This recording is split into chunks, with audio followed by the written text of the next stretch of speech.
vas rester debout dans la présence du Seigneur. Tu vas lui donner une forte acclamation ce matin.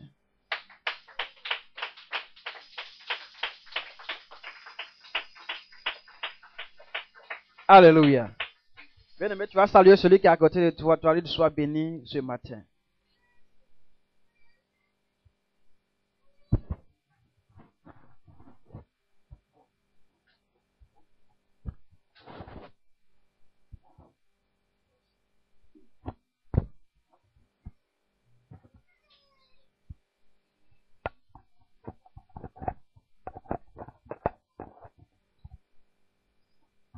Alléluia.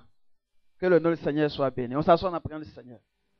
Tu vas baisser tout doucement la tête. Tu vas prier pour la parole du Seigneur.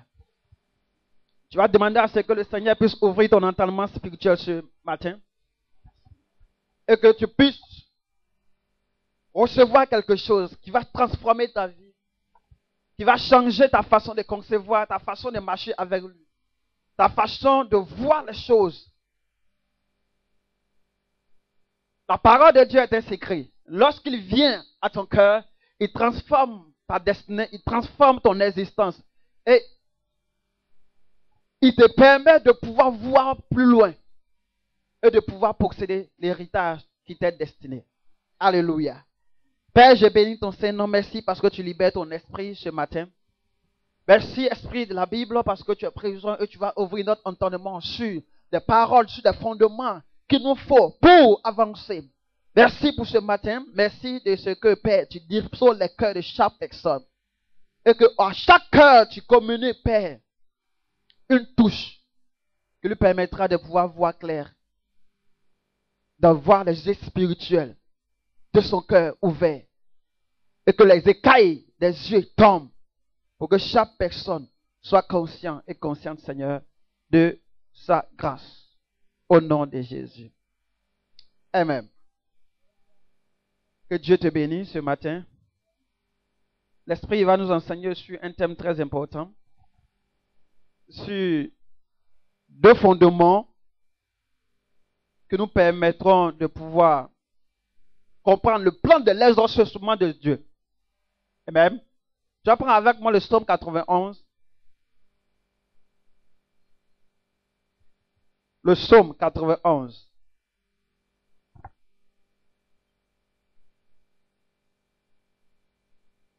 À partir du verset 1er.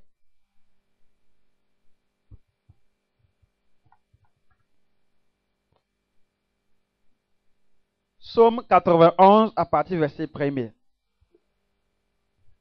Amen. Et avant qu'on ait lu le psaume, je vais lire rapidement psaume 23. Afin que ton esprit s'ouvre sur quelque chose.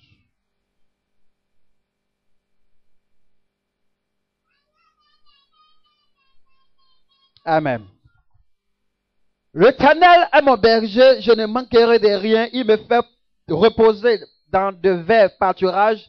Il me dirige près des eaux paisibles. Il restaure mon âme. Il me conduit dans les sentiers de la justice. À cause de son nom.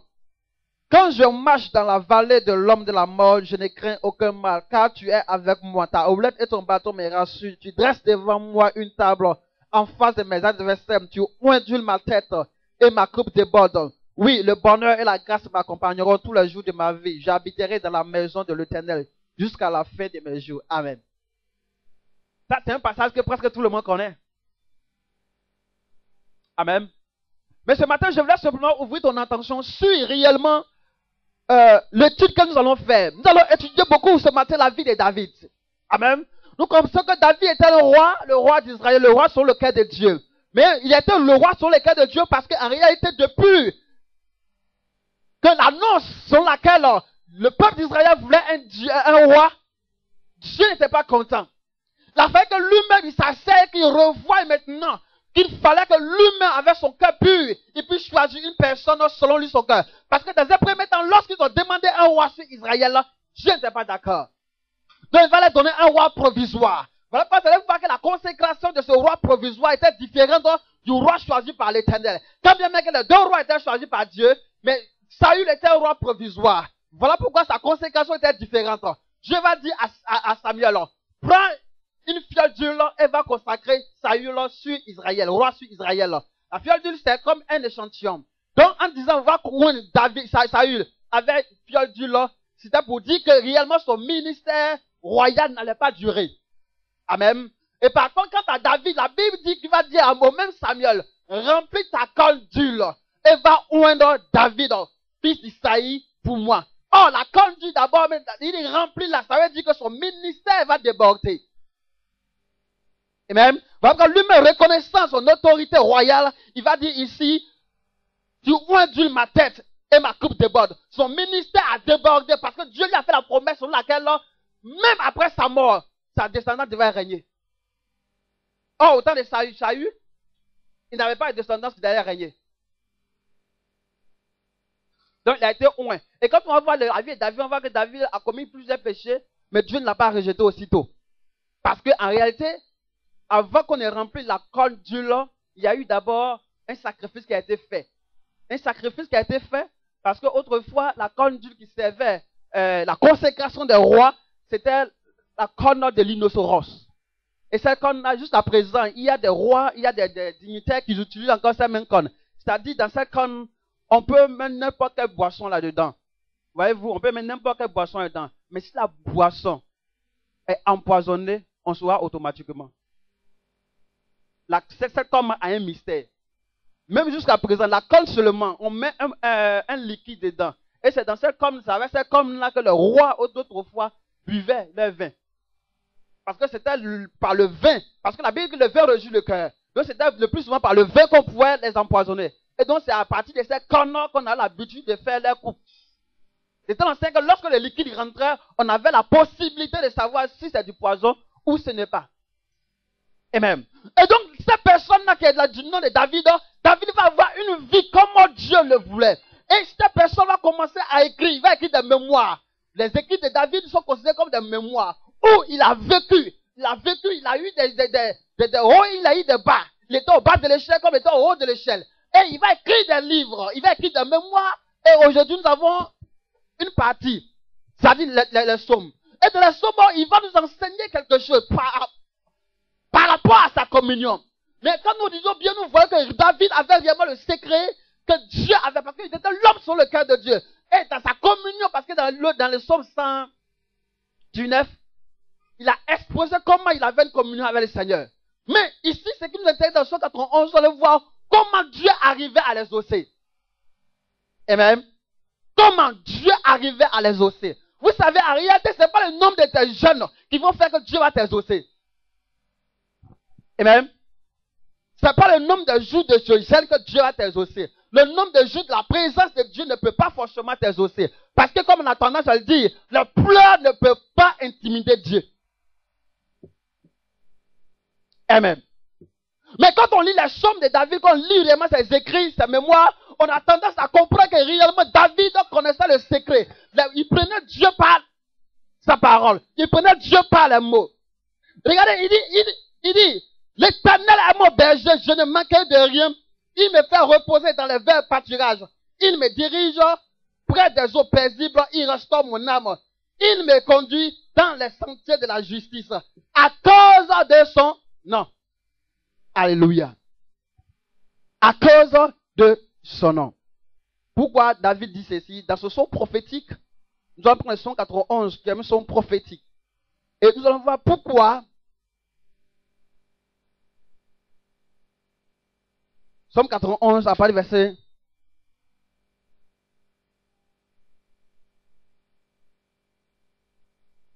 Après le verset premier. Dit ceci. Celui qui demeure sous l'abri du Très-Haut repose à l'ombre du Tout-Puissant.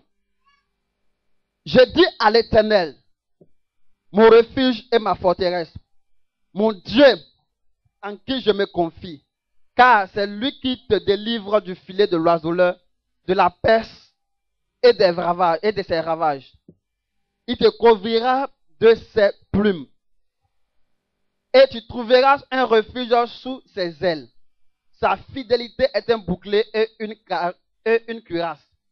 Tu ne craindras ni les terreurs de la nuit, ni la flèche qui vole de jour, ni la peste qui marche dans les ténèbres, ni la contagion qui frappe en plein midi. Que 1000 tombent à ton côté et 10 000 à ta droite, tu ne seras pas atteint. De tes yeux seulement tu regardes et tu verras la rétribution des méchants. Car tu es mon refuge, ô Éternel. Tu fais du très haut ta retraite. Aucun malheur ne t'arrivera. Aucun fléau n'approchera de ta tente. Car il ordonnera à ses anges de te garder dans toutes tes voies. Ils te porteront sur les mains, de peur que ton pied ne heurte contre une pierre. Tu marcheras sur les lions et sur la piste. Tu fouleras le lionceau et le dragon. Puisqu'il m'aime, je le délivrerai. Je le protégerai puisqu'il connaît mon nom. Il m'invoquera et je lui répondrai. Je serai avec lui dans la détresse. Je le délivrerai et je le glorifierai. Je le rassasierai de longs jours et je lui ferai voir mon salut. Amen. Le verset qui nous intéresse, c'est le verset 14. Écoutez bien. Il dit, puisqu'il m'aime, je le délivrerai. Je le protégerai, puisqu'il connaît mon nom. Alléluia. Voici ici les deux secrets qui ont permis à cet homme de pouvoir arriver très loin avec le Seigneur. Amen. Nous vivons dans un monde où en réalité, tu ne peux pas. Regardez, la Bible dit que il y avait 7 fils de Séva. Parce qu'en réalité, dans ta vie de chrétienne, il faut être prêt à connaître, avoir une idée sur l'identité. Ta propre identité et l'identité de celui en qui tu as mis ta confiance. À un moment, il était question de savoir, tu sais qui je suis? Tout le monde avait cette phrase dans la bouche. Tu sais qui je suis? Tu sais qui je suis? Au fait, ils font allusion à une identité qui n'a pas de sens. Et même, en réalité, le fait de connaître ton identité, le fait de savoir d'où tu viens et où tu vas, te permettra réellement d'avoir de bons résultats. Et même, David était toujours focalisé sur l'identité de celui en qui il a cru et sur lui-même sa propre identité. Tu ne peux pas continuer à réciter les psaumes sans pour autant connaître pourquoi David lui-même les a écrits. Amen.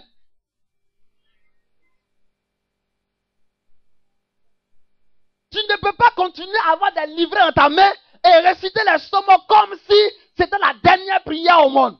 Or, la prière réellement est associée en fonction d'une situation et en fonction d'une identité. La Bible dit les 7 filles de Séva se sont levées, ils ont commencé à chasser des démons au nom de Jésus que Paul prêche. Et les démons ont répliqué pour dire, c'est vrai que tu es en train de chasser, mais on veut savoir une chose. Toi, quelle est ton identité? Quel est ton attachement avec ce Jésus dont il est question? Et les démons ont répondu, on sait qui est Paul. Oui, on le connaît. Et Jésus lui-même, on le connaît aussi. Mais toi, en réalité, on ne te connaît pas. Donc, ça veut dire que la prière que tu adresses à Dieu lui-même, que ce soit une prière de délivrance, que ce soit une prière de restauration, tu dois d'abord être sûr de ton identité. Est-ce que ta prière, depuis que tu es en train de prier, ta prière ne monte pas, mais quelle est ton identité en face de la situation que tu as? On ne se lève pas pour faire une délivrance, c'est que toi, tu n'as pas une identité qui te permettra de pouvoir ouvrir la bouche sur un esprit. Autrement dit, l'esprit va te posséder. Il pose la question de savoir, on sait qui est Jésus. On le connaît très bien. Pierre, Paul aussi, on le connaît.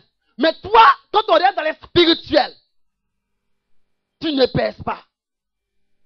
Quand on regarde dans les physiques, on sait simplement que vous êtes les fils des sacrificateurs. Mais vous-même, vous n'êtes même pas digne d'être dans ses fils. Parce que vous vivez mal. Parce qu'il y a une chose qui est là. Dieu bénit à cause de son nom. Il dit ici, puisqu'il m'aime, je le délivrerai. Alléluia. puisqu'il m'aime, je le délivrerai. Ça, c'est le Seigneur qui parle. Puisque tu l'aimes, lui, il te délivrera. Ma question est de savoir ce matin, est-ce que tu l'aimes? Il ne suffit pas de dire oui, je l'aime. Mais la question ici de Dieu a tant aimé le monde qu'il a donné son Fils unique. C'est de ça qu'il est question. Est-ce que tu aimes le Seigneur? Est-ce qu'il a la première position de toute ta vie? C'est ça qu'on dit que quelqu'un est consacré. Quand on parle de l'esprit du consacré, on parle ici de l'amour, un cœur qui est confié à 100% à l'Éternel. Mais tu dis tu l'aimes, mais tu viens toujours à 10 heures au culte. Ça, tu l'aimes. Ça, c'est un véritable amour. Pourtant, si tu as une copine ou un copain qui t'a donné un rendez-vous, je t'assure tu seras à l'heure. Parce que tu l'aimes. Le Seigneur dit, si tu dis que tu m'aimes et que tu n'aimes pas ton prochain, ça veut dire qu'il vérifie d'abord la position. Il te permet d'abord de manifester cet amour avant de proclamer que lui, tu l'aimes. Tu aimes Dieu, mais tu vis dans les désordres avec lui. C'est le problème. Il dit, je l'ai délivré parce qu'il m'aime. Donc, ça veut dire qu'en réalité, pour que Dieu agisse dans ta vie, il y a deux conditions. La première condition, je l'ai délivré parce qu'il m'aime. On n'est pas sur la base d'un cœur consacré à Dieu. Ton cœur consacré à l'Éternel, alors tu auras ta délivrance. Ton cœur consacré aux choses de l'Éternel, l'Éternel te délivrera. La liste est longue.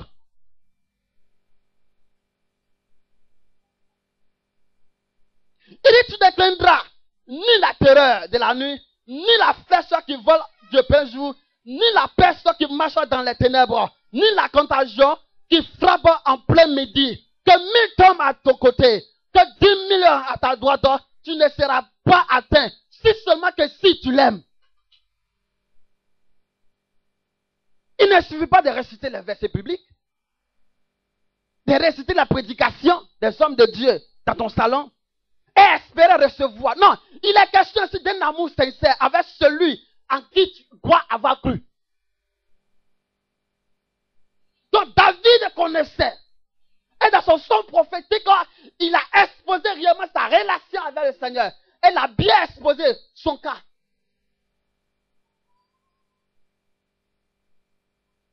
Il dit, je le protégerai puisqu'il connaît mon nom.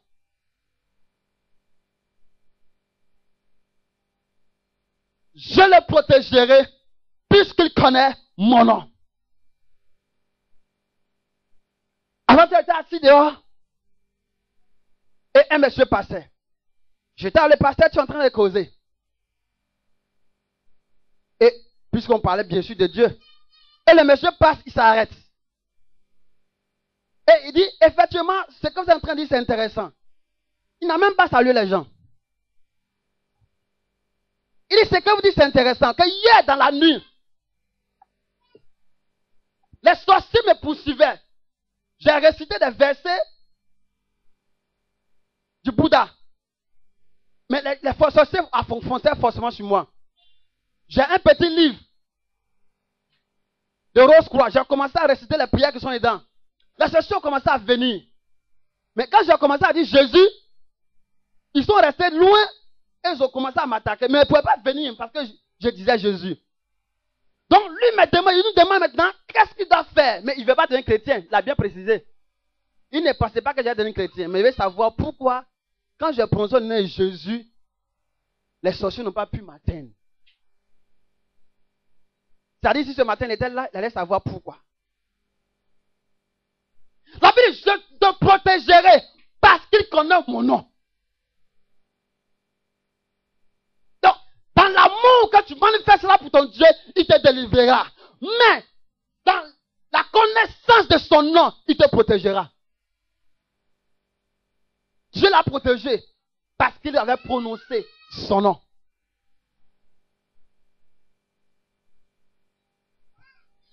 Amen.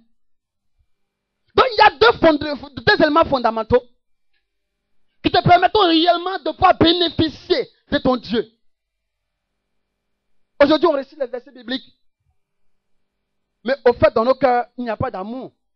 Et Dieu lui-même, on ne l'aime pas. On se ment à longueur de journée qu'on aime Dieu.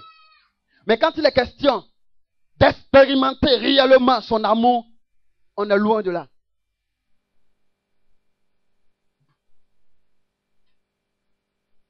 Dieu est prêt à délivrer, il est prêt à protéger. Mais à une seule condition. On dit souvent que lorsqu'il pleut, il pleut sur les bons et il pleut sur les riches. Il est question ici des prémices de la vie. Il y a ce que le païen a et il y a ce que les chrétiens ont. Il y a ce que le juste a et il y a ce que le juste a. Mais toujours est-il que toutes ces choses viennent de l'Éternel. Mais la différence viendra lorsque il sera question de délivrance. Il sera question d'une protection. Il dit, je le protégerai, puisqu'il connaît mon nom. Est-ce que tu connais véritablement son nom? Parce que quand on dit ton nom réellement est le reflet de ton âme, en réalité. Le nom qu'on colle sur ta vie est le reflet de ton âme.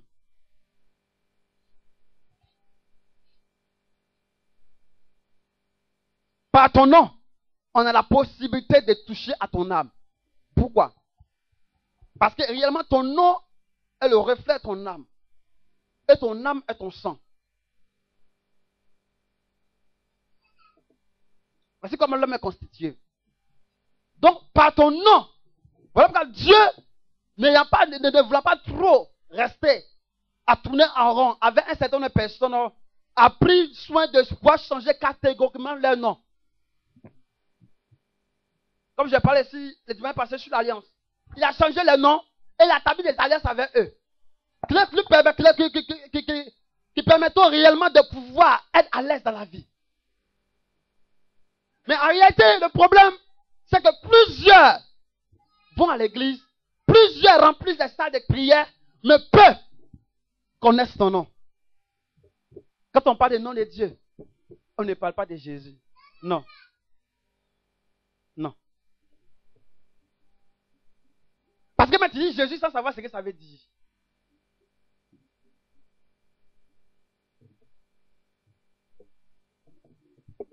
Toi-même tu t'appelles chrétien sans savoir ce que ça veut dire. Donc dans le premier temps, eux ils étaient des chrétiens. Et donc quand ils disent, ouais, les démons sortent. Mais les sept ne savent pas pourquoi ils ont échoué. Parce qu'en réalité, ils n'étaient pas des chrétiens. Parce que la Bible il s'appelle Jésus-Christ. Yoshua Yamashia. Donc, Jésus tu veux dire quoi? Et Christ veut dire quoi? Et pourquoi toi t'appelles chrétien?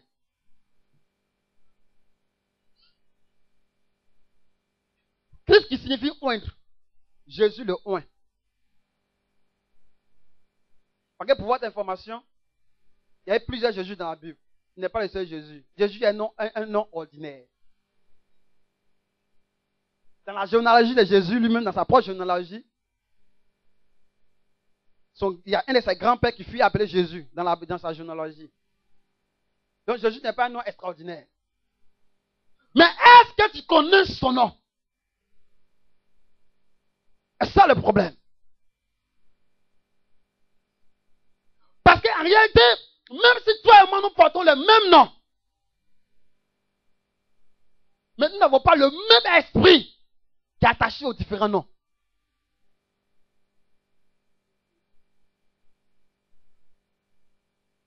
Parce que là, il y a un mystère.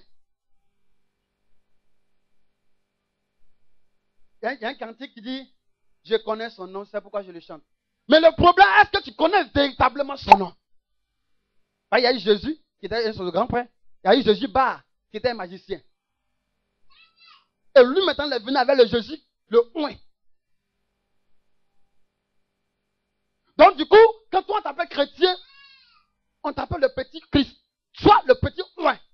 Donc, ton nom maintenant de chrétien est attaché maintenant à lui, son esprit de consécration. Du coup, ayant son esprit de consécration en toi, tu as la possibilité d'ordonner comme il avait l'habitude d'ordonner. Parce que c'est le même esprit que vous partagez. Mais la question est de savoir, est-ce que tu partages son esprit? Parce que quand tu dis je le connais, c'est que son esprit témoigne que tu le connais. La Bible dit l'esprit de Dieu témoigne que nous sommes enfants de Dieu. Mais est-ce que cet esprit réellement, il est vivant en toi? Parce qu'il y a des personnes qui ont reçu l'esprit de façon légaliste. Mais ils n'ont pas de communion avec l'esprit. Du coup, tu ne connaîtras pas réellement ce qu'il est. Quelle est sa puissance? Quel est son pouvoir? Et donc, le nom de Jésus n'aura pas d'effet. Ils ont dit, au nom de Jésus que Paul prêche. Les démons ont reconnu réellement quel nom a été prononcé. Mais la réalité, pourquoi ils n'ont pas pu sortir du corps? Parce qu'en réalité, celui qui a dit au nom de Jésus que Paul prêche, il n'a pas la carrure pour pouvoir manier ce nom. Parce que ce nom est une arme. Quand tu as une arme que tu ne sais pas la manier, tu ne fais pas attention, cette arme va te détruire toi-même. Un couteau qui est mal utilisé finira par te trancher. Tu dis au nom de Jésus. Les démons disent oui, on sait qui est Jésus, mais toi on ne te connaît pas. Ils ont eu même la peine même de mieux parler. C'est-à-dire qu'ils étaient heureux en train de parler. Sans gêne, ils parlaient. Oh, c'est le nom le plus grand qui a été prononcé devant eux, mais ça ne les effraie pas. Pourquoi? Il ne suffit pas de dire Jésus. Il suffit de chercher à savoir réellement. Est-ce que tu as la possibilité de manier ce nom? Il dit, je le protégerai parce qu'il connaît mon nom. Il y a des gens qui disent souvent, le nom de Jésus, le nom de Jésus. Derrière le nom de Jésus, il y a une réalité que tu me quittes, que tu ignores. Si tu ignores cette réalité, le nom de Jésus ne pourra rien faire pour toi. Il ne suffit pas de dire Jésus, Jésus, Jésus. Non. Mais est-ce que tu sais manier cette âme spirituelle? Est-ce que tu sais manier cette âme? Tu vas en guerre, on te donne une épée. Mais tu ne sais pas manier cette âme, on va te détruire. Quand on va en guerre, ils ont des épées, toi aussi tu as des épées. Mais pourquoi il y a un qui gagne? Il y a ça. Il y a la carrure qu'il faut. Il y a la maîtrise de l'âme que tu as. Tu n'as pas la carrure. Tu n'as pas la maîtrise de ce nom. Et tu veux l'employer. Ce nom deviendra pour toi un propre poison.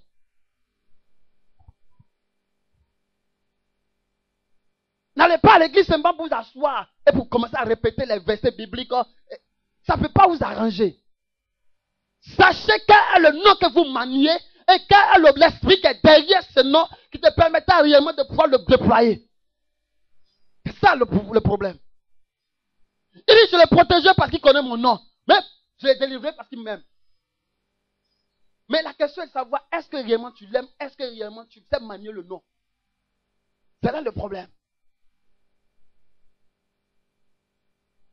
Ne suis pas de porter des grosses croix sur ton cou. Et puis dire que c'est la croix de Jésus. Elle ne pourra rien faire pour toi. Ne suis pas de remplir ta maison de toutes sortes de croix. Maintenant, il y a des chapelets, mais quand on met en haut,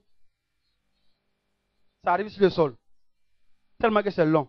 Ça ne peut pas t'arranger. Il y a des gens, ils ont rempli leur maison de photos d'un soi-disant Jésus. Ça ne peut pas t'arranger. Ça ne peut pas t'arranger. On a tendance à croire que le nom de Jésus, même la Bible est un mystère. Quand tu maîtrises la Bible, elle te sauve. Quand tu ne la maîtrises pas, elle ne pourra rien faire pour toi.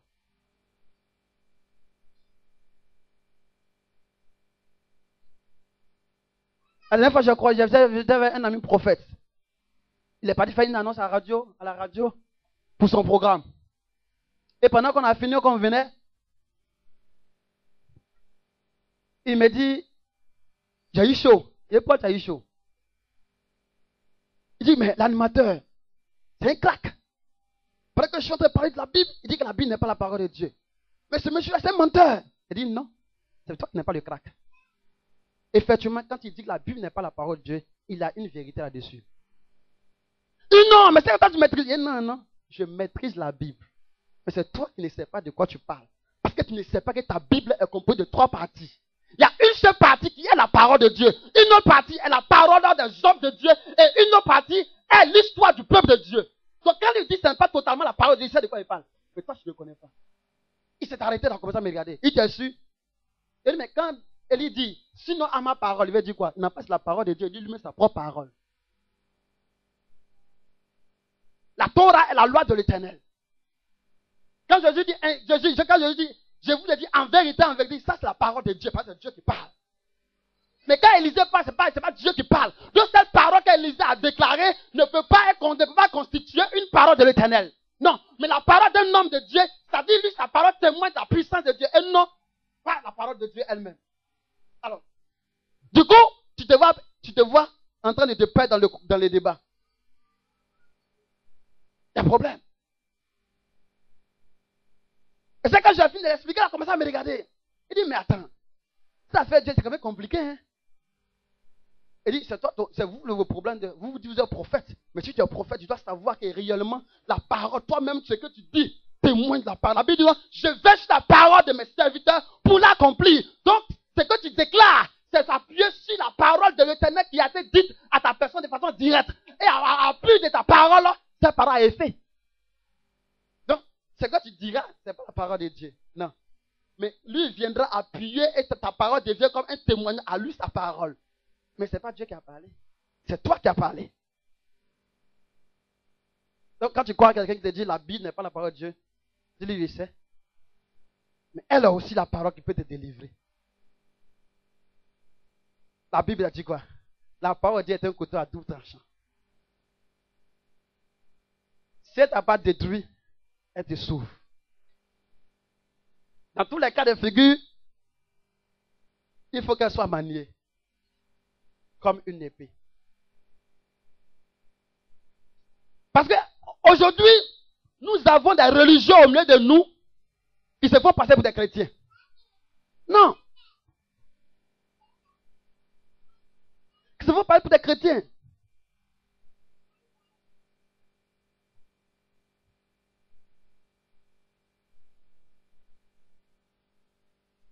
Un religieux n'est pas un chrétien. Un chrétien, c'est celui qui connaît l'esprit de Christ. Et qui fait appel à cet esprit qui habite en lui. Et tu deviens un petit Christ, c'est-à-dire un sous l'esprit de Christ. Et ce qui te permettra de voir évoluer, de pouvoir avancer. Mais tu te lèves, tu crées un combat que toi-même tu ne maîtrises pas. Et je l'ai dit, quand on n'est pas loin, quand on ne maîtrise pas la parole de Dieu, on ne va pas faire des débats. Tu vas annoncer ton événement. Va juste annoncer mon événement. Tel jour, à telle heure, j'ai un programme aussi, point. On te pose question, tu leur dis simplement, viens et tu verras. Point final. Mais si tu veux te jouer la théologie, ils vont t'enterrer là-bas. Et le plus pire, c'est que c'est en direct. Du coup, tu es en train de, avec l'animateur, vous avez un débat que toi-même tu ne maîtrises pas. De toi, moi, qui viendra, puis que tu n'as même pas pu maîtriser quelqu'un qui dit qu'il ne croit pas en Dieu. Et c'est dans sa radio que tu t'en vas faire une annonce. C'est qui n'est pas mauvais. Parce que tu vas atteindre la cible que lui il a atteint par cette annonce. C'est pas mauvais. Mais du coup, je trouve en train de faire un débat avec lui, sachant qu'il y a des personnes, des milliers de personnes qui vous écoutent, et peut-être des personnes sont prêtes à aller. Et des personnes ont les mêmes questions que toi tu ne peux pas répondre, auxquelles tu ne peux pas répondre. Du coup, ces personnes ne viendront pas. Puisque tu ne maîtrises pas le dossier. La vie chrétienne, en réalité, est composée de 2 aspects. La grâce et l'expérience. La grâce te permettra de faire des choses qui sont inouïes, des choses qu'on ne peut pas comprendre. Mais l'expérience te permettra jour pour jour de pouvoir comprendre comment évolue la vie. On dit souvent que la vie est une école sans professeur, où toi-même tu es le seul professeur, toi-même tu t'enseignes toi-même. Par les situations, par les circonstances qui vont arriver. Et tu tires même tes propres conclusions. Parce qu'il est temps, en tant qu'enfant de Dieu, d'écrire des mémoires. Oui. Tous les hommes de Dieu que nous connaissons ont écrit des mémoires. Ce sont leurs mémoires que nous lisons. Quand on prend Ecclésiaste, qu'est-ce qu'il dit? Il dit, j'ai vécu. Il dit ce que j'ai dû remarquer. Donc, c'est-à-dire, il fait la conclusion, sinon que la thèse de tout ce qu'il a eu à faire sur la terre. Il dit, j'ai dit à mon cœur, allons-y à la folie. Il a eu 1000 femmes, 300 femmes qu'il a mariées légalement et 700 concubines. Mais il dit, vanité des vanités, tout n'est que vanité. C'est-à-dire, il écrit son mémoire ici. Et il sait que ceux qui vont lire ce livre, s'ils sont sages, ils ne vont pas aller encore à cette folie. Donc c'est pourquoi il est bon d'apprendre. La vie chrétienne est un apprentissage continu. Donc quand tu es avec quelqu'un, essaie de l'écouter, essaie de l'apprendre. Apprends un peu de lui. Tu comprendras beaucoup de choses. Mais ne suis pas de mettre l'étiquette de Jésus sur ta tête et l'étiquette de la Bible et en roulant. Comprends un peu? Parce qu'en réalité, quand on quitte la Bible, on dit la Sainte Bible. On écrit la Sainte Bible, ou en anglais on dit Holy Bible. Mais toujours est-il qu'on parle ici des Écritures. Quand on dit la Bible, c'est du grec, on dit tablia. On dit Écriture, les tables. Autrefois, c'est sur les tables, les gens écrivaient. Donc on dit les tables. Donc, le féminin est le pluriel qui donne la Bible. C'est-à-dire plusieurs livres rassemblés en un. Ils n'ont pas dit c'est la Bible, la parole de Dieu. Du coup, celui qui connaît l'historique de la Bible et comment ils ont rassemblé la Bible, tu en parles de lui et que tu lis la Bible, la parole de Dieu, il te bloque. Pourquoi? Parce que tu ignores réellement.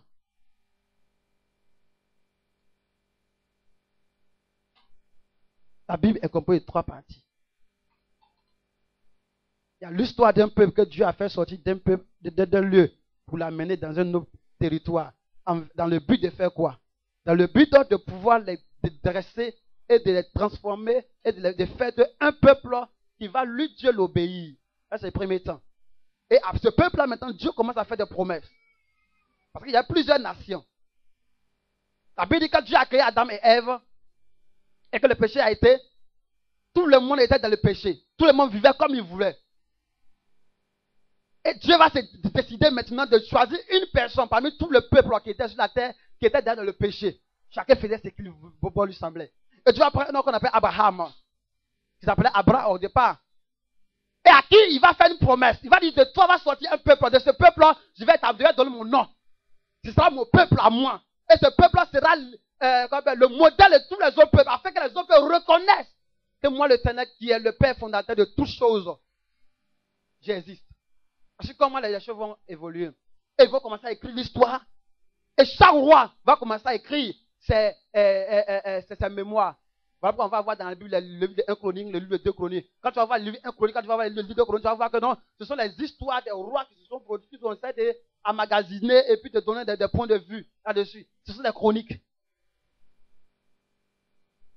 Et donc, ce sont des histoires que chaque personne a vécues et chaque personne a écrit, a pris la peine d'écrire. Quand on parle du livre de Moïse, Moïse lui-même a écrit lui-même son histoire. Et à la fin, ses secrétaires ont terminé dans le livre de Deutéronome. Parce qu'eux-mêmes ont dit comment Moïse est mort. Or, c'est lui-même qui avait écrit le livre. Il ne pouvait pas, il ne veut pas dire comment il est mort et comment il a été enterré.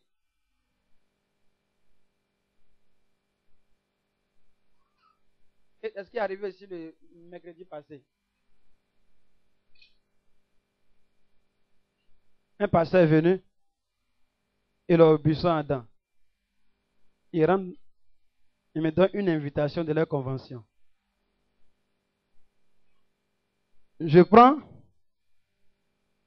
Je ne sais pas comment il m'a vu. Il a porté mon petit pantalon de... Et il a porté ma petite chemise. Il s'est assis là-bas. Il est rentré, je ne sais pas comment il m'a pris. Comme il m'a vu en comment. Il dit, viens voir le pasteur. On lui présente le pasteur. Il ne sait pas, il ne croit pas, il ne sait pas si c'est vrai ou mais c'est... Il me donne l'invitation. Il dit, bon, mettez votre nom. J'ai mis le nom. Il dit, c'est pour quelle invitation? Il dit, non, c'est la convention annuelle. Il dit, ok, il n'y a pas de souci. Donc, du coup, il me regarde bizarrement. Il dit, non, en fait, Buisson Adam, je connais là-bas. Je sais où ça se situe.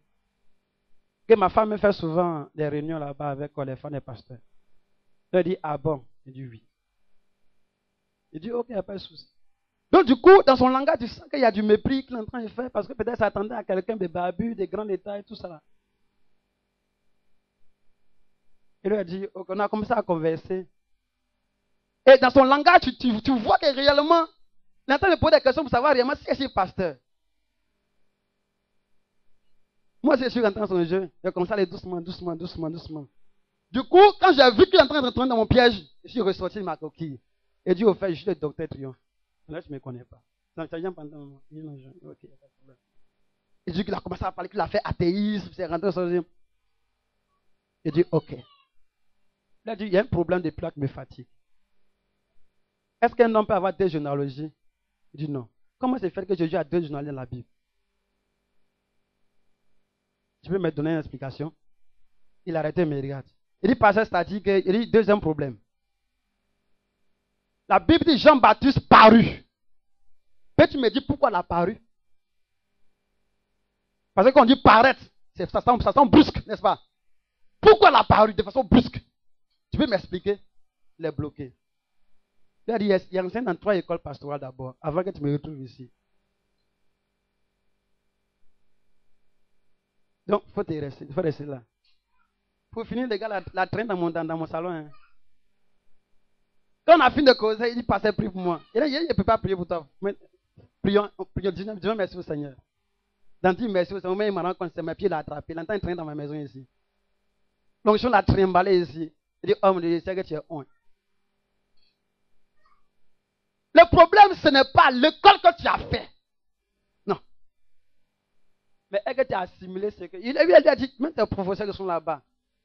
À l'école là-bas, quand nous on faisait là, c'est pas la même chose comme nous, l'école pastorale ici. Nous on fait unité de valeur. C'est-à-dire une discipline. Tu dois valider la discipline. Avec une thèse. Ma dernière thèse c'était pourquoi Jean-Baptiste parut. Et le professeur nous demande d'envoyer le cours. Sauf que l'exercice, si 3 feuilles.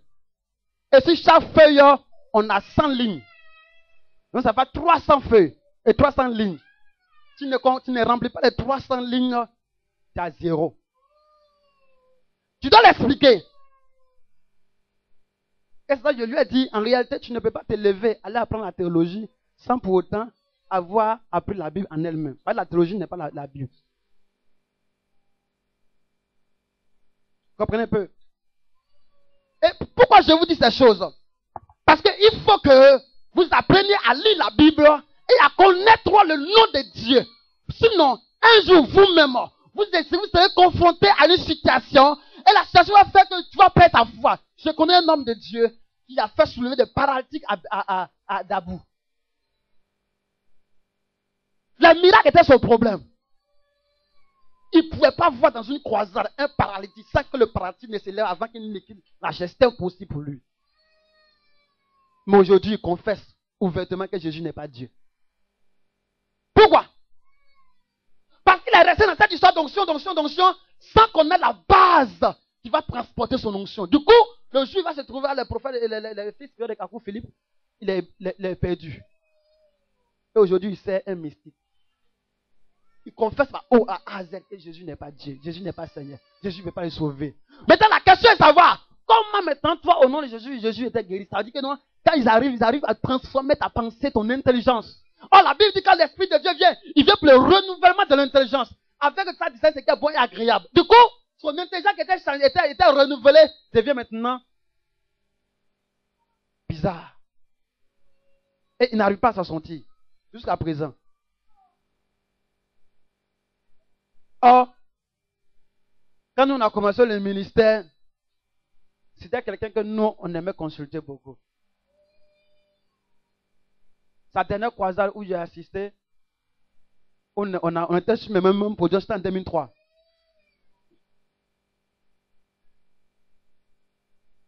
Mais à part, depuis ce jour, on ne l'a plus jamais vu. Parce qu'il avait changé de gamme.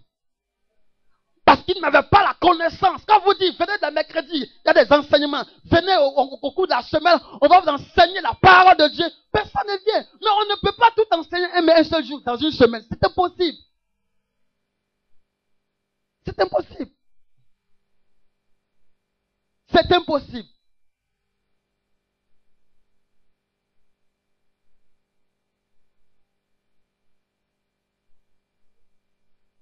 Le vendredi, je me trouvais devant la banque EcoBank. Et un bouddhiste m'approche. Dans le premier temps, il était en causé avec un de ses amis. Son ami dit que non, sa femme a fait césarienne. Et il a commencé à exhorter son frère. Pour dire qu'en réalité, c'est mystique. Parce que tu n'as pas la carrure spirituelle. Donc, elle a commencé à parler. Au départ, c'était intéressant. Mais vers la fin, je l'ai vu emprunter des termes qui n'étaient pas trop intéressants. Donc, quand j'ai fait mon opération, quand je suis sorti, on était assis la main. J'ai dit, mais tout à l'heure, quand vous étiez dans le causé là, tu as fait sur des termes qui sont un peu fous dans mon esprit. Tu peux bien m'expliquer ça? Attends, je ne savais pas que c'était bouddhiste. Il n'y a pas de problème. Donc, quand elle est sortie, quand on a commencé à parler, par la parole de lumière, elle a commencé à faire ça. J'ai commencé à le sentir venir. Il dit, ok, il n'y a pas de souci. Du coup, il m'a dit, tu vas à l'église? Il dit, oui, je vais à l'église. Il dit, qu'est-ce que vos pasteurs vous enseignent? Il dit, quand tu vas à l'église, ça peut faire quoi? Et bien, Jésus, ça me sauver mon âme. Il dit, vous voyez, c'est le rêve que tout le monde vous a enseigné. Que vous enseignez que Jésus est mort à 33 ans. C'est faux. Jésus est mort à 88 ans. Il dit, allons-y, on va arriver bientôt. Il dit, pourquoi tu me dis ça? Il parle le chiffre 9. C'est le chiffre de la vie. Donc Jésus ne pouvait pas mourir avant 90 ans. Parce que Jésus n'est plus Dieu. Il a une divinité. Il dit, allons-y, on va arriver bientôt. Elle lui a posé une seule question. Peux-tu me donner la signification du salut? Voilà où tout le débat s'est arrêté.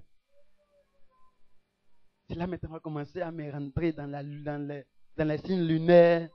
Il dit, mon frère, ici on parle des signes visibles. Il faut laisser le spirituel pour le moment. Ouais, quand tu me parles des lunaires, c'est pour après me dire que tu es astrologue. Oh, je sais qu'en réalité, donc elle a commencé à parler, il dit, bon, ok, comme tu maîtrises, peux-tu me dire pourquoi, comment se fait-il que dans les calendriers, il y a toujours des diamètres? Il est bloqué. Si tu trouves ça dans ton livre de Bouddha, voici mon numéro, appelle-moi. Mais tu ne trouveras jamais. Parce que le secret est dans la Bible. Il dit, ah bon, il dit, le secret est dans la Bible. C'est un seul homme. Il s'appelle Josué. Il a arrêté le soleil sur Gabaon. Ça agit sur le calendrier aujourd'hui. Voilà pourquoi tu vas voir février, souvent les 28 heures, souvent les 27, souvent les 28 heures, souvent les 29 heures, mais jamais il va être 31 ou 30. Parce que Josué, fils de Dieu, a travaillé là. Parce que lui aussi connaissait le nom de Dieu. C'est le problème qui est là. Parce que chaque jour, tu seras confronté à témoigner de ton Dieu. Et du coup, tu verras des personnes qui sont auprès de toi, qui vont vouloir réellement te poser des questions. Juste pour tester ta foi ou juste pour te repêcher. Pour te la mettre dans la confrérie. Du coup, tu ne maîtrises rien. Et ils vont te dire des choses mielleuses, des choses qui sont douces à ton oreille. Et du coup, tu seras en train de les suivre. Bêtement. Et tu vois ton âme en train de se perdre. C'est pourquoi j'exhorte. Quel que soit là où tu pries, là où tu fais quoi. Il faut apprendre à respecter les enseignements qui sont organisés à l'église. C'est très important. Mercredi, je suis passé, nous allons commencer un enseignement sur l'angéologie et la démologie. Parce qu'aujourd'hui, on voit beaucoup de gnosticisme. Beaucoup d'adorateurs. Parce qu'en réalité, le nom Dieu, il dit, parce qu'il connaît mon nom, aucun ange ne viendra te sauver. Parce que d'abord, quand on dit parce qu'il connaît mon nom, c'est parce qu'il connaît ma personnalité. Ton nom, c'est ta personnalité. C'est ton identité. Or, quelle est l'identité de Dieu? Il est omnipotent, omniprésent. Donc, du coup, c'est même Dieu compris aujourd'hui ici. Il est prié quelque part là. Il est prié de l'autre côté. De toi à moi, si tu as un gnosticisme, et que les gnosticistes sont ceux qui adorent les anges. Du coup, tu demandes à l'ange Gabriel quand il vient te sauver. Il n'y a pas de problème, il vient te sauver. Mais il est là, lui seul en train de te sauver ici. Maintenant, à supposer qu'on soit 5 dans la salle. Nous tous nous invoquons l'ange Gabriel. Nous, Michael. Les gens aiment beaucoup invoquer Michael. L'ange Michael, on l'invoque. Nous tous, invoquons-le. Mais en fin de compte, il va associer qui? Puisqu'il vient seul. Il y a un seul ange Michael. Ils ne sont pas 2, ils ne sont pas 3. Et il ne peut pas être présent en tout lieu. Parce qu'il n'a pas ce pouvoir. Il n'a pas le pouvoir d'ubiquité. Seul Dieu a ce pouvoir, le pouvoir d'ubiquité. Il est partout, au même moment. présent au même moment, déploie sa puissance dans le même lieu, selon la dimension de sa gloire, connue par celui qui tient le pupitre. Et il est omniscient, il connaît toutes les sciences. Du coup, d'abord même la Bible dit que les anges, lorsqu'on nous sommes en train de prêcher la parole de Dieu, les anges campent autour de nous dans le but de pouvoir eux aussi partager l'évangile, car ils sont ignorants de cet évangile. Ils savent que le nom de Dieu sauve, mais ils ne savent pas comment y arriver.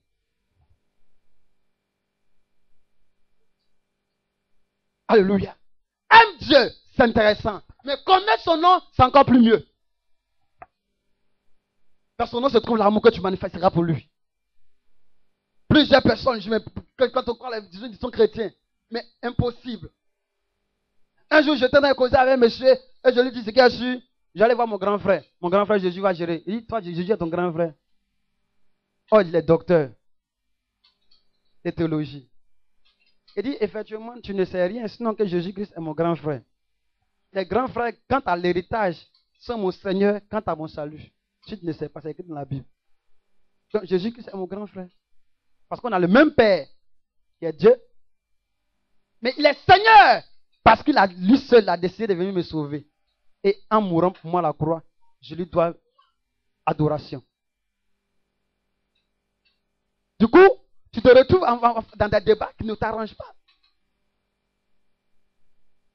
Et le plus souvent, ceux qu'on amène en bateau, là, ils ne connaissent pas la parole de Dieu. Alors, l'homme de Dieu, un jour, je vais aller rendre visite. On a trouvé un homme là-bas. Mais de la manière, on l'a malmené. De la manière, on l'a malmené. Mais il a compris qu'en réalité, ce n'est pas un lieu où on fait débat. Ce n'est pas la Sorbonne ici. Va à la Sorbonne où tu as fait tes débats. C'est-à-dire que tu prends une partie de la Bible et la même partie de la Bible te donne une définition et tu en prends une autre partie de la Bible. Puisque quand on lit la Bible, on a l'impression que la Bible se contredit en elle-même. C'est ce qui fait l'erreur de certaines personnes. Tu as l'impression que la Bible se contredit.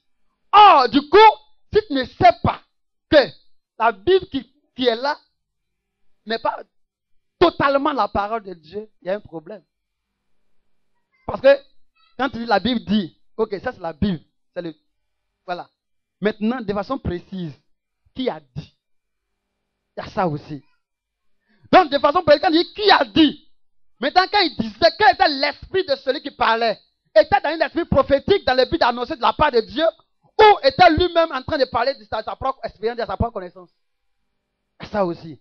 Quand tu vas lire les écrits de l'apôtre, par exemple, il dit quoi? Il dit, c'est pas le Seigneur qui le dit, c'est moi qui le dis. Du coup, ça devient comme une pensée de lui, sa propre personne. Ou, étant attaché à l'éternel, il donne un point de vue qui, ayant regardé avec son expérience, il dit, si on marche comme ça, on va arriver. Ça, c'est son point de vue. Mais ce même point de vue ne peut pas marcher avec toi. C'est impossible. Quand bien même que c'est dans la Bible, il ne peut pas marcher avec toi. Parce que Paul s'adresse ici à un certain nombre de personnes. On dit qu'il faut la femme à prêcher. Mais en réalité, Paul s'adresse à qui? Il s'adresse à une ville de Corinthe. La ville de Corinthe est une ville cosmopolite. Et cette ville-là abritait des personnes qui étaient en majorité dominées par la femme. C'est comme aujourd'hui, nous avons nos frères, ceux qui sont dans les boutiques là. Tu peux trouver dans ces mêmes boutiques, les montagnais par exemple, tu peux trouver dans la même boutique, dans une catégorie des montagnais, où tu peux trouver une femme dans la boutique là, et à 5 garçons. Je dois vérifier ça. Et la femme a marié tous les 5 garçons. Tu trouves dans une boutique, les montagnais par exemple, tu trouves une seule femme, mais la femme a marié tous les 5 garçons. Tous les 5 sont ses maris. Mais elle, la seule. Et c'est comme ça. C'est la tradition de la coutume. Du coup, un peuple semblable s'était trouvé à l'église de Corinthe. Et eux, étant donné qu'ils règnent chez eux à la maison, ils viennent maintenant prendre le micro et ils veulent maintenant imposer ce qu'ils font. C'est là maintenant qu'ils ont écrit une lettre rapidement à Paul. Pour dire, Paul, voici le problème que nous avons ici. Les femmes viennent dominer. Là, Paul dit non. Au commencement, il n'en était pas ainsi. Dieu a fait d'abord l'homme et il a fait la femme. Donc, il y a une suite chronologique. Donc, que la femme se taise et qu'à la maison, elle puisse demander patiemment à son mari ce qu'elle n'a pas compris. Ça n'a rien à voir avec de prendre le micro et de parler. Il parlait ici du cafouillard qui se faisait dans l'assemblée. Et non sur le pupitre.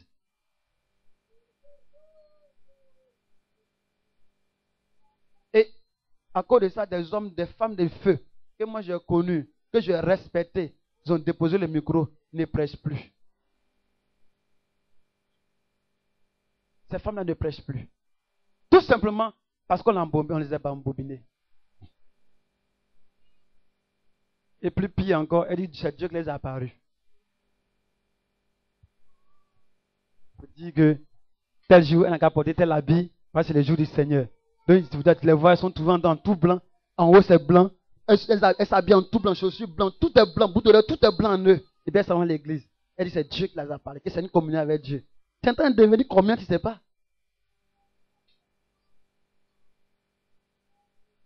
Amen. Bien aimé, ce matin, tu vas prier. On va se tenir debout, tu vas prier sincèrement. Tu ne pourras pas connaître facilement son nom si tu n'as pas une intimité. Je vais t'exhorter à la lecture de la Bible et la connaissance des rouages de la Bible. Ce qui te permettra toi-même de pouvoir sortir. Parce que nous sommes dans un temps, dans une période prophétique, dans une période de connaissance. La Bible peut périr par manque de connaissance. Alors, quand la connaissance te manque, il est difficile pour toi de pouvoir t'en sortir. Or, c'est quoi la connaissance? C'est un pouvoir.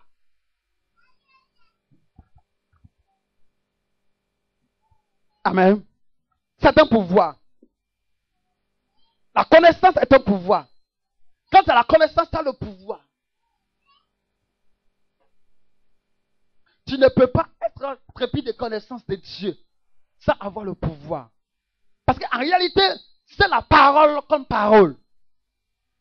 Donc, ce que tu dis, ce que tu confesses, ce que tu déclares, c'est ce qui arrivera. Pourquoi? Parce que tu connais réellement le sens, l'esprit qui accompagne cette parole. Et si tu ignores l'esprit, le plus souvent, c'est la connaissance de l'esprit qui accompagne une parole. Je vais tout enseigner ici, je vais dire que tout ce que nous faisons est accompagné d'un esprit.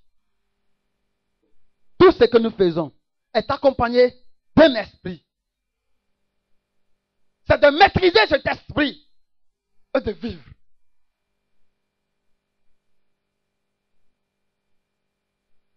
Amen.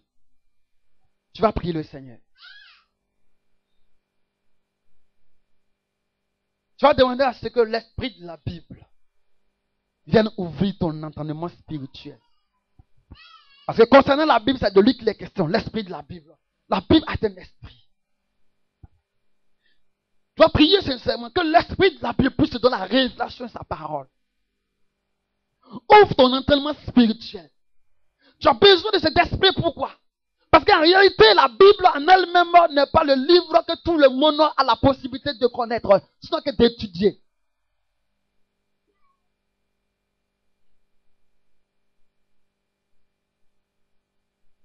Moi, la grâce que moi j'ai eue, toi tu ne peux pas avoir cette même grâce.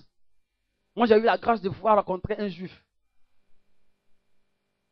Et qui m'a donné un livre. Et dans le livre, il y a toutes les coutumes du peuple juif. Et donc quand je lis les coutumes, et je lis la Bible, je comprends mieux un certain nombre de passages. Mais certainement, toi, tu n'auras pas cette grâce. Après, je dis que la Bible, la vie chrétienne est remplie de grâce et d'espérance. Il y a des choses que par l'esprit de la Bible peut te faire expérimenter. Oh, il y a des choses que Dieu peut te permettre de pouvoir les avoir. Mais moi, ça, c'est pour moi une prière. J'ai prié au Seigneur que ça me permette de pouvoir te rencontrer, trouver la tradition qui est liée. Parce que toute la tradition n'est pas ici. Il y a des parties, quand tu veux comprendre, il y a des parties qui sont fermées. La Bible. Un jour, j'étais dans un livre de 1 Corinthiens. Du coup, je vois l'apôtre Paul dit, la première lettre que je vous ai écrite, il y a tiqué. Comment la première lettre que tu as écrite? Pourtant, on dit première lettre de Paul aux Corinthiens. Donc, ça ne met pas la lettre aux Romains. Donc, c'est que Paul avait écrit une première lettre aux Corinthiens. Et donc, la première lettre qui est dans la Bible ici, c'est que c'est la deuxième lettre. Et 2 Corinthiens que nous avons, c'est que c'est 3 Corinthiens. Donc, c'est quand je me pose la question. Et j'ai commencé à faire mes recherches. Effectivement, il y a 3 Corinthiens. Et la première lettre aux Corinthiens parlait beaucoup de l'Antichrist et de l'Empire papal. Et ce livre, il a été repris et il est bloqué quelque part au Vatican là-bas. Après, j'ai fait les recherches, puis j'ai vu ce livre-là. Il parle beaucoup des derniers temps. Mais ça a été bloqué. Même Pierre, il a écrit l'Apocalypse. Tous ces livres. Parce qu'il parle des derniers temps. Mais quand, au fait, le problème, c'est quand tu lis ces livres-là, tu retrouves des parties, un peu les parties les plus puissantes, tu les retrouves dans les autres livres. Donc, les gens n'ont pas voulu trop tenir compte de ça. Donc, ça peut te dire que l'esprit de l'habitude de la voix est disposé à comprendre. Lorsque Dieu dit, il est écrit ici, que tu puisses avoir l'esprit de la vie en toi, il va ouvrir ton entendement sur la vérité qui est attachée, afin que aucun raisonnement logique ne vienne te détourner de la place de l'Éternel. Qu'aucun raisonnement logique ne vienne te détourner de la face de l'Éternel. Tu as besoin de ça ce matin. C'est pourquoi tu vas prier ce matin. Tu vas commencer à parler au Seigneur. Père, je te prie de m'ouvrir l'esprit, afin que par ton esprit, je puisse avoir la connaissance, la capacité de discerner lorsque tu parles, lorsque ton serviteur parle, lorsque je suis enfant de l'histoire de ton peuple, afin de pouvoir tirer à moi la véritable connaissance. Tu vas parler à ton Dieu ce matin. Tu vas parler à ton Dieu ce matin. Il faut que tu le connaisses. Il faut que tu le connaisses. Il faut que tu le connaisses. Il faut que tu le connaisses. Oui, quand chata va passer, tu refais le chaka ba kurabasa. Béni sois-tu, Seigneur Dieu. À toi la grâce, Seigneur, à toi la gloire. Oui, ta chata repa kushara ba fa. Oui, ton sat repa chata fa ou cette robashi. Béni sois-tu, Esprit de Dieu. Esprit de puissance. Rata le chata ba fa ou sata.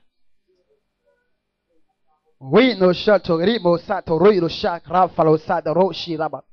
Oui, donc, prie sincèrement, parle au Seigneur, que l'esprit de ces paroles vienne à toi, que l'esprit de ces paroles vienne à toi, et que tes yeux s'ouvrent, et que ton entendement spirituel s'ouvre, et que ta connaissance, ton intelligence soit renouvelée, et que tu puisses comprendre, avec un esprit bien disposé, la pensée de l'Éternel, quand il te parle à partir de sa parole, quand il te parle à partir de ses écrits, et que tu connaisses, que tu comprennes réellement ce que Dieu veut te dire, ce que Dieu veut t'enseigner, ce que Dieu veut communiquer à ton esprit, à ton âme. La soif de ton âme que l'Éternel voudrait étancher.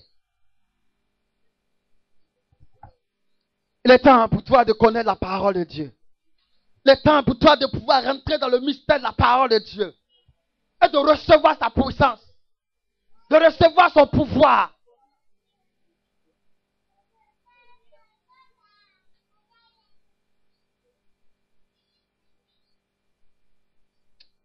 Béni sois-tu, Seigneur.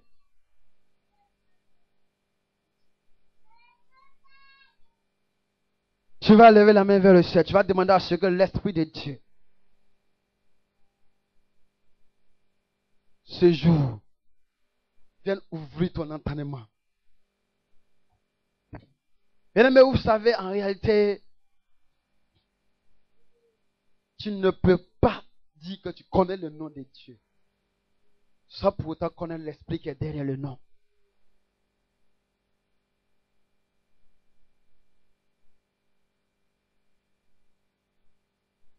Et si tu ne connais pas le nom véritable de Christ et l'Esprit qui l'accompagne, il te sera difficile de pouvoir faire des exploits. On le dit ouvertement, au nom de Jésus, tous genoux fléchissent.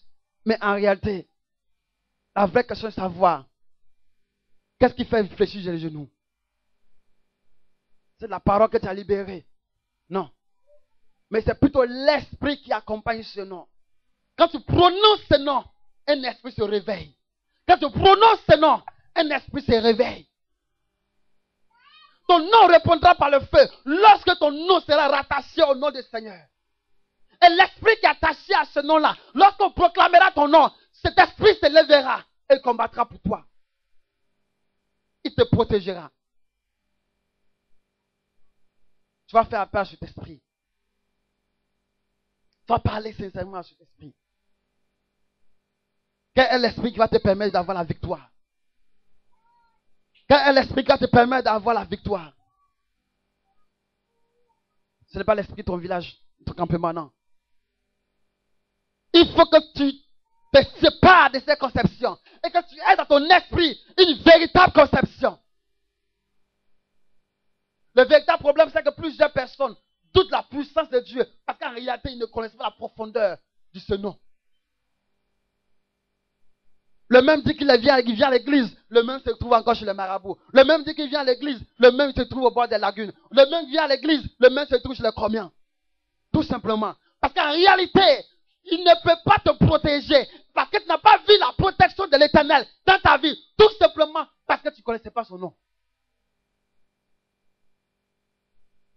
Tu te mets dans le groupe et tu vas à l'église. Et tu n'as pas les résultats. Tu es dans le découragement. Si réellement tu connaissais le nom dont les questions, tu aurais mis vraiment un trait, une croix sur la deuxième adoration que tu fais dans le secret. Si réellement tu le connaissais, tu allais mettre une croix sur la deuxième adoration que tu fais dans le secret. Mais ce matin, tu as la possibilité de pouvoir te ressaisir. Tu as la possibilité de pouvoir invoquer son nom. Invoque le nom du Seigneur. Que son esprit vienne dans ta vie ce matin. Et change ta destinée. Change ta vision. Et remplis ta personne. Et que tout ce que tu entreprendras de ta vie doit arriver à prospérer. Là où on ne te voyait pas. Que les gens commencent à te voir. Là où les gens n'avaient pas l'habitude de te considérer. Que tu sois désormais considéré.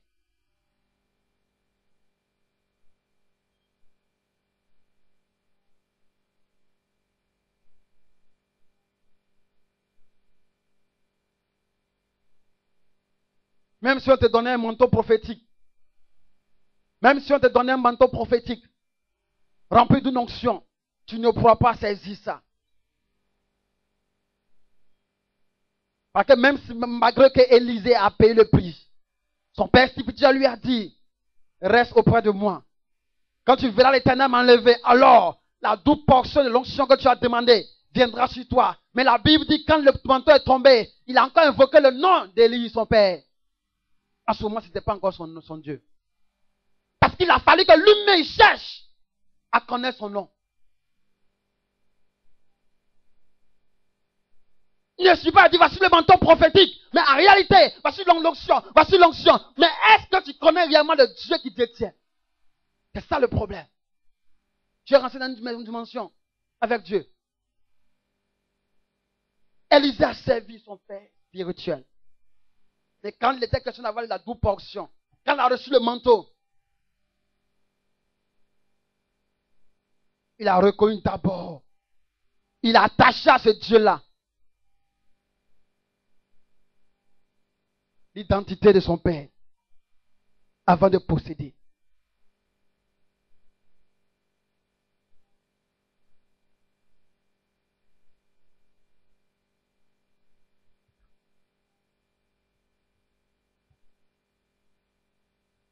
Il a dit, mon père, char d'Israël et sa cavalerie.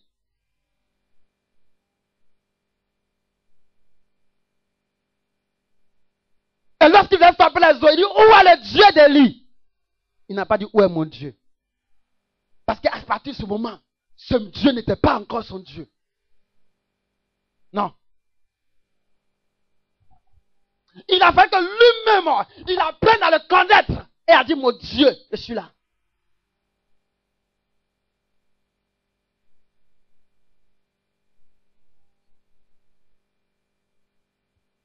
Tu vas lever ta main droite, je vais prier pour toi.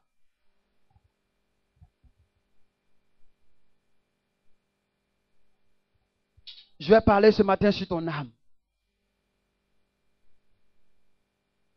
Afin que ton âme se réjouisse dans la paix du Seigneur.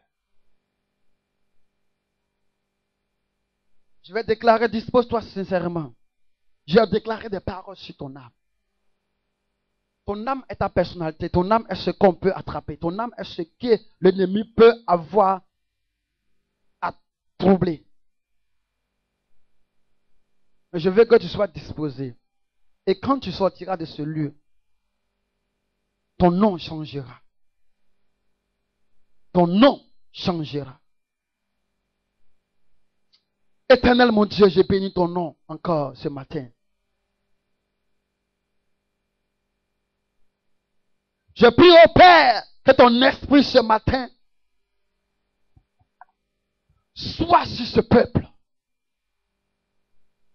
Il confesse ce matin connaître ton nom. Il confesse, Père, connaître ta destinée. Il confesse, Père, ce matin connaître ta personnalité. Mais je prie que par ton esprit, au Père, tu agis fidèlement dans leur âme. Afin que les âmes qui étaient attachées reçoivent la liberté. Les âmes qui étaient attachées reçoivent la liberté. Les âmes qui étaient criblées comme des formats se voient libérées. Que ton esprit agisse, Père. Je t'invoque, Seigneur, dans leurs différentes vies. Merci parce que tu agis fidèle. Merci parce que, Père, l'armée céleste agit en ce lieu. Et les liens tombent. La malédiction tombe. Les échecs tombent.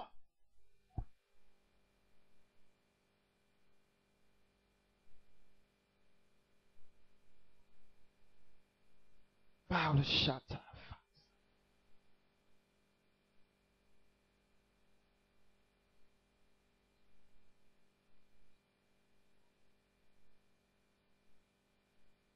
Merci Seigneur.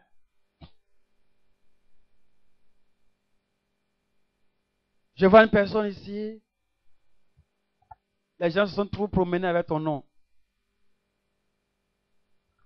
Et le fait que ton nom a été prononcé dans la bouche de plusieurs personnes, ton âme n'a pas eu le repos. Tu ne bouges de difficulté en difficulté. Lorsque tu sais, tu crois que tout est déjà accompli, tu vois que tu es au bout du tunnel, que tu dois sortir, c'est là où tu es arrivé, tu dois sortir, tu es convaincu que tu dois sortir, tu te retrouves encore à zéro. Mais l'Éternel délivre ta personne. L'Éternel délivre ton âme du filet de l'oiseleur. Et je confesse ce matin, Seigneur, que toute âme présente retourne dans son corps. Toute âme présente, Seigneur, toute personne présente en ce lieu, reçoive son âme en bon état. Reçoive son âme en bon état. Là où cette âme avait été trouée, là où cette âme avait été déposée, là où cette âme avait été attachée, je la libère maintenant au nom de Jésus. Et j'ordonne, Père, que tous évoluent, tous avancent. Dans le précieux nom de Jésus. Merci Seigneur parce que tu avances avec ce peuple. Et que tu ordonnes